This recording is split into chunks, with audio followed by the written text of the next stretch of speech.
Welcome back to Screen Queens, where we watch horror movies so that you don't have to. Today's episode, we are debating Dracula versus the Wolfman. As you can see, we have thought about this long and hard. We would have this up during the recording session, but our stand broke. Anyways, we have this cute little bat and this cute little wolf. I think I did an amazing job. So yeah, let's get to it. Alright, so Dracula. I'm going to kind of just go down the bullet points here. So he is immortal, and he has been around for like hundreds of years. So that means experience. Excellent strategist with hundreds of years of experience, both fighting and battling and in being in war, and also probably battling other supernatural beings. So this is not his first rodeo, and definitely not his first fight with the Wolfman. Also, he has the power of transformation and flight. I know in some he can turn into a bat, and in some he can fly. Sometimes he can do both. It kind of depends. So if things were getting hairy, he could just skedaddle on out of there real fast. And a bat is a small moving target, so it's pretty hard to catch. He draws additional strength from blood, and I don't know if it's ever been stated if there's like a ceiling, like a cap for his strength, if he like reasonably just kept consuming blood. If The devil decided that there's only so much blood you can consume before you just reach maximum power limit. Yeah, and then they're like, no, that's OP otherwise. I said on here pretty indestructible because obviously when it comes to both of these beings, they've got weaknesses. They've got weaknesses, but he's got a lot fewer. It depends again on the lore because not all of them have garlic as a weakness. Some of them have running water. Not all of them are weak to daylight. It depends on the iteration. It depends on the lore. I think with Dracula specifically, though, like his are pretty consistent because we're not just talking about vampires as a whole. We're talking about Dracula. It depends. It depends. Anyway.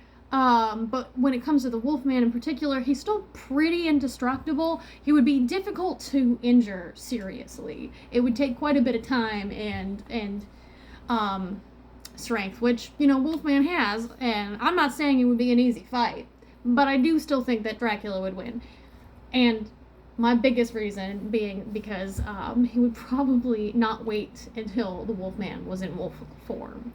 Listen, I'm just saying, okay, let me back up. Let me just start at the top of mine, because if we go into that argument, we're going to be here all day.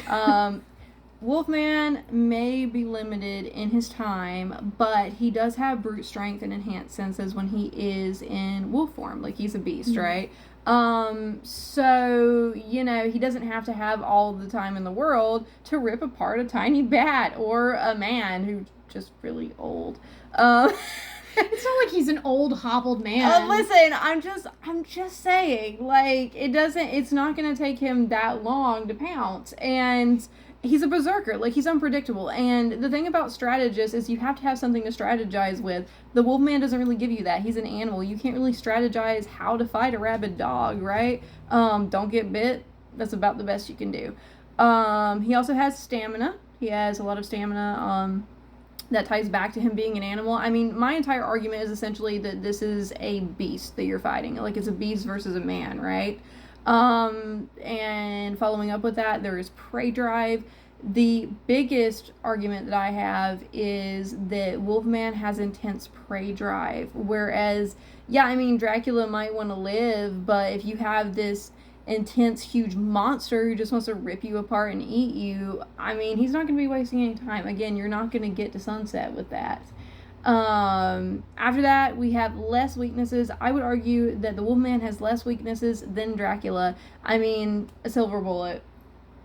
Yeah. Silver. Unless this was a fight that they knew they were going into, I don't think Dracula... maybe he would just have random silver on him. I don't know, like jewelry. This depends if he's encountered the Wolfman before or not in this scenario. Can you imagine he just has like a silver ring and just pah! And that's, that's how he knocks him out. That's how he knocks him out. Yeah. So what do you think? Dracula or the Wolfman? What two monsters or two horror icons would you like to hear us discuss next? As always, like, comment, subscribe. We'd love to hear from you guys.